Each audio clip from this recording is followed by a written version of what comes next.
स्वागत है एक बार फिर ब्रिंगिंग अप करी नामक इस पाठ में। हमको अगला पैसेज पढ़ना है। An elephant must be taught when to sit down, when to walk. एक हाथी को यह अवश्य ही सिखाया जाना चाहिए कि कब बैठना है और कब चलना है। व्हेन टू गो फास्ट, कब तेज चलना है। व्हेन टू गो स्लो, कब धीमे चलना है। यू टीच हिम, आप उसे सिखाएंगे। दिस थिंग्स, इन चीज़ों को। As you teach a child, जिस तरह से आप एक बच्चे को सिखाते हो। इफ़ यू से दैट, यदि आप कहते हो that, and pull him by the ear, और उसका कान पकड़ के खींचते हो। He will gradually learn to sit down, तो वह धीरे धीरे बैठना सीख जाएगा। सिमिलरली, ठीक इसी प्रकार से, इफ़ यू से माली, यदि आप कहते हो माली, and pull his trunk forward, और उसकी सूंड पकड़ कर आगे की तरफ खींचते हो। He will gradually learn, it is the signal to walk. यदि आप उसके सूंड को पकड़कर आगे की तरफ खींचते हो तो वह धीरे धीरे सीख जाएगा कि यह चलने का संकेत है। कैरी लर्नड माली आफ्टर 3 लेसन्स। कैरी को माली सीखा था, यानी कैरी ने माली सीखा था आफ्टर 3 लेसन्स, 3 लेसन्स के बाद। But it took him 3 weeks to learn that, लेकिन दैट सबक सीखने में उसे 3 सप्ताह लगे थे। He was no good at sitting down, वह बैठने में अभी अच्छा नहीं था, यानी बैठना उसने ठीक से नहीं सीखा था। And do you know why an elephant should be taught to sit down, और क्या आप जानते हो कि हाथी को कैसे सिखाया जाना चाहिए बैठने के लिए। बिकॉज ही ग्रोज टॉलर, क्योंकि वह तो बड़ा होता जाता है, लंबा होता जाता है, taller and taller, then you who take care of him, तो उसकी केयर कौन कर सकता है। सो दैट, इसलिए कि when he is 2 or 3 years old, जब वह 2 या 3 साल का होता है, you can only reach his back with A ladder, तो आप उसके पीठ पर सीढ़ी लगा कर ही पहुंच सकते हो। इट इज देयर फोर, और इसीलिए बेटर टू टीच हिम, उसे यह सिखाना बेहतर होगा। To sit down by saying that, that कहते हुए उसे बैठना सिखाइए, यानी दैट जो है वह इंस्ट्रक्शन है बैठ जाने के लिए। तो कहने का मतलब यह है, लेखक बता रहा है कि हाथी जो होता है वह काफ़ी, उसकी हाइट बढ़ जाती है 2-3 सालों के अंदर ही, और आपको उसके पीठ पे चढ़ना हो तो आपको सीढ़ी लगाकर चढ़ना होगा। तो बेहतर ये होगा कि उसे हम दैट का सबक सिखा दें ताकि वह बैठ जाए और हम उसके पीठ पर आसानी से चढ़ जाएं, यानी सीढ़ी की जरूरत ना पड़े।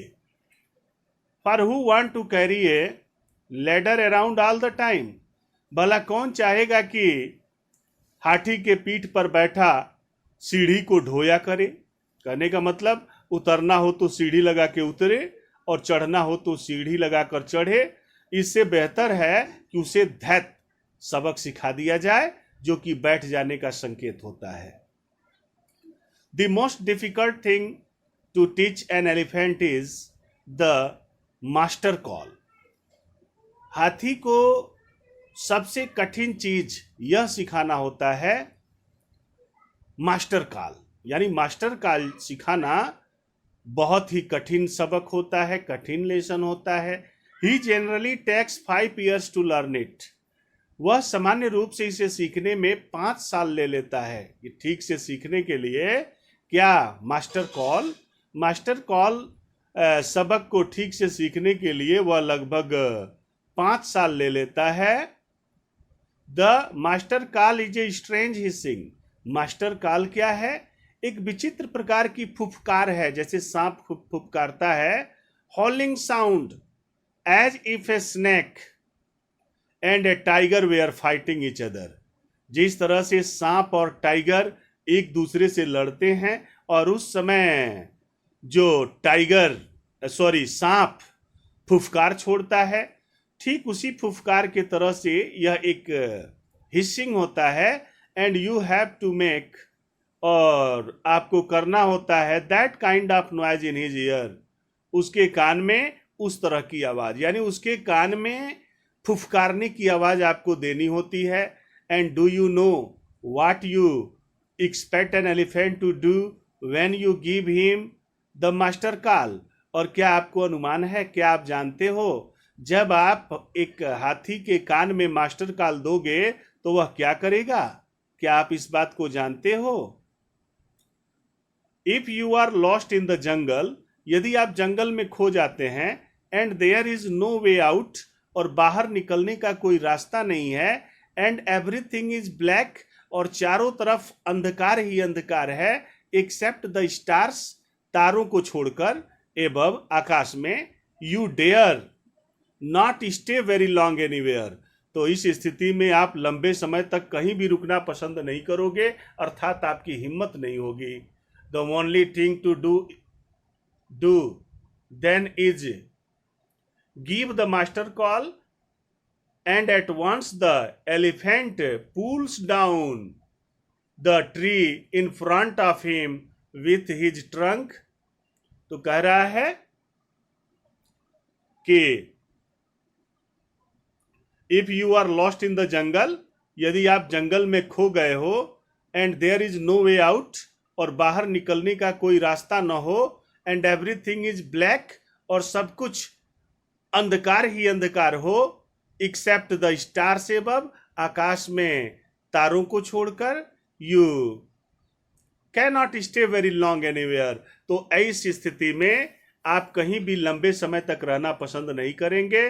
The only thing to do then is to give the master call, तब आपके सामने एक यही विकल्प रह जाएगा कि आप अपने हाथी को मास्टर कॉल करें। एंड एट वंस, और तुरंत, द एलिफेंट पुल्स डाउन, हाथी उखाड़ फेंकता है, द ट्री, पेड़ को, इन फ्रंट ऑफ हिम, अपने सामने के, विथ हिज ट्रंक, अपने सूंड से। यानी जैसे ही आप किसी हाथी को मास्टर कॉल दोगे उसके कान में, अर्थात फुफकारोगे, यह मास्टर कॉल होगा, और तुरंत हाथी क्या करना शुरू कर देगा? सामने के पेड़ों को उखाड़ फेंकना शुरू कर देगा। As the tree comes crashing down, और क्या होगा? As the tree comes crashing down, जब पेड़ों का जो है टूटने की आवाज सुनाई देगी, monkeys wake from there sleep, तो जो बंदर होंगे वो अपनी नींद से जाग उठेंगे, and run from branch to branch, और एक डाल से दूसरे डाल पर उछलने कूदने लगेंगे, अर्थात डर के मारे। You can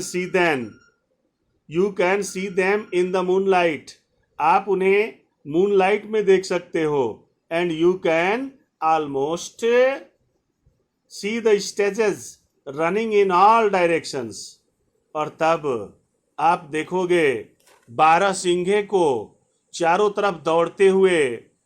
you can hear the growl of A tiger, आप एक टाइगर की आवाज सुन सकते हो, इन द डिस्टेंस, दूर से ही।